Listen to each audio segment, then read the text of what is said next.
ಈ ಟ್ರಸ್ಟ್ ಉದ್ಘಾಟನೆ ಮಾಡಿ ಇವತ್ತಿಗೆ 1 ವರ್ಷ ಮುಕ್ತಾಯವಾಗಿದೆ.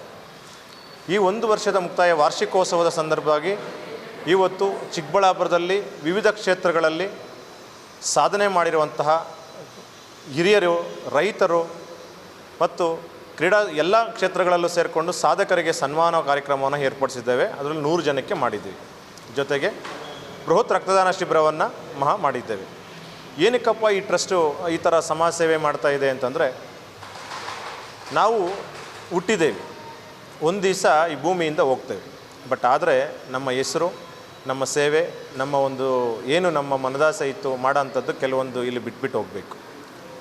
ಕೋವಿಡ್ ಅಂತ ಬಂದ ಸಂದರ್ಭದಲ್ಲಿ ನಮ್ಮ ಜೀವನ ಅಂದರೆ ಎಷ್ಟಿರುತ್ತೆ, ಹೇಗಿರುತ್ತೆ, ನಮ್ಮ ಜೀವನ ಎಷ್ಟಿರುತ್ತೆ ನಮಗೆ ನೀಟಾಗಿ ಅರ್ಥ ಆಗಿದೆ ನಮ್ಮ ಟ್ರಸ್ಟ್ ಕೋವಿಡ್ ಟೈಮಲ್ಲಿ. ಯಾಕಪ್ಪ ಅಂತಂದರೆ ತಂದೆ ತಾಯಿನ ಮುಟ್ಟಲಿಲ್ಲ, ಅಣ್ಣ ತಮ್ಮದನ್ನು ಮುಟ್ಟಿಲ್ಲ, ಮುಖ ನೋಡಲಿಲ್ಲ, ಎತ್ಕೊಂಡೋಗಿ ಮುಚ್ಚಾಕಿದ್ರು JCBಗಳಲ್ಲಿ, ಆ ಥರ ಎಲ್ಲ ಮಾಡಿದ್ರು. ಆವಾಗ ತುಂಬ ಜನ ಮನಸ್ಸು ನೋದಿದೆ.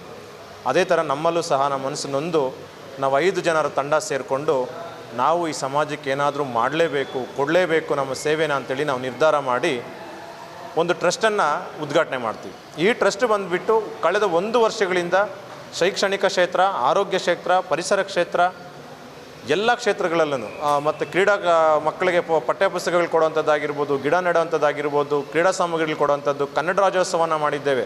ಎಸ್ಪೆಷಲಿ ಹೇಳಬೇಕು ಅಂತಂದರೆ ನಾವು ಗಡಿನಾಡಿನಲ್ಲಿದ್ದೀವಿ. ಆಂಧ್ರದ ಗಡಿಭಾಗದಲ್ಲಿ ಆಂಧ್ರ ಭಾಷಿಕರು ಜಾಸ್ತಿ ಇದ್ದಾರೆ, ತೆಲುಗು ಭಾಷಿಕರು ಮಾತಾಡೋಂಥದ್ದು. ನಾವು ಆ ಒಂದು ನಿಟ್ಟಿನಲ್ಲಿ ಕನ್ನಡ ಪ್ರೇಮವನ್ನು ಬಿತ್ತೋದಕ್ಕೋಸ್ಕರ ಕನ್ನಡ ರಾಜ್ಯೋತ್ಸವಗಳನ್ನು ಮಾಡಿ ಕನ್ನಡ ಬಗ್ಗೆ ಅವೇರ್ನೆಸ್ಸನ್ನು ಕೊಟ್ಟಿದ್ದೇವೆ, ಭಾಷೆ ಬಗ್ಗೆ. ಈ ಟ್ರಸ್ಟ್ ಮುಂದಿನ ದಿನಗಳಲ್ಲೂ ಸಹ ಸಮಾಜ ಜೊತೆ ನಿಲ್ಲುತ್ತೇವೆ. ಯಾವುದೇ ಸ್ವಾರ್ಥ ಇಲ್ಲದೆ, ಆಸೆ ಇಲ್ಲದೆ ನಾವು ನಿಸ್ವಾರ್ಥದಿಂದ ನಮ್ಮ ಸೇವೆನ ಸಮಾಜಕ್ಕೆ ಕೊಡೋದಕ್ಕೋಸ್ಕರ ಈ ಟ್ರಸ್ಟನ್ನು ಮಾಡಿದ್ದೇವೆ. ಇದೇ ರೀತಿ ಮುಂದೇನೂ ಸಹ ಸಮಾಜ ಜೊತೆ ನಿಲ್ತೇವೆ ಅಂತೇಳಿ ನಮ್ಮ 5 ಜನರ ತಂಡ ಪರವಾಗಿ ನಾನು ಈ ಮಾತನ್ನು ಹೇಳ್ತಾ ಇದ್ದೇನೆ. Thank you sir. ಈಗ ಒಂದು 30+ ಆಗಿದೆ, ಇನ್ನೊಂದು 15ರಿಂದ 20 ಆಗುತ್ತೆ ಖಂಡಿತ. ಯಾಕೆಂತಂದರೆ ಮೊನ್ನೆ ಚಿಕ್ಕಬಳ್ಳಾಪುರದಲ್ಲಿ ಒಂದು ಬೃಹತ್ ರಕ್ತದಾನ ಶಿಬಿರ ಮಾಡಿರೋದ್ರಿಂದ ನಮಗೆ ಸ್ವಲ್ಪ ಕಷ್ಟಕರ ಆಯಿತು. ಆದರೂ ನಾವು ಸ್ವಲ್ಪ ಮಾಡಿದ್ದೇವೆ. ಇನ್ನು ಮುಂದಿನ ದಿನಗಳಲ್ಲಿ ಇನ್ನೂ ಹೆಚ್ಚಿಗೆ ಯೂನಿಟ್ನ ತೆಗೆದುಕೊಳ್ಳೋದಕ್ಕೆ, ಇಲ್ಲ ಇನ್ನೂ ದೊಡ್ಡ ಕಾರ್ಯಕ್ರಮಗಳು ಮಾಡೋದಕ್ಕೆ ನಾವು ಪ್ರಯತ್ನ ಮಾಡ್ತೀವಿ. ಬಟ್ ಯಾವತ್ತೂ ಸದಾ ಸಮಾಜ ಜೊತೆ ನಮ್ಮ ಉಸಿರಿರೋವರೆಗೂ ಸಮಾಜ ಜೊತೆ ನಿಲ್ತೀವಿ ಅಂತೇಳಿ ಈ ಟ್ರಸ್ಟಿನ ಮುಖಾಂತರ ನಾವು ಸಮಾಜಕ್ಕೆ ಒಂದು ಸಂದೇಶವನ್ನು ಕೊಡ್ತೀವಿ.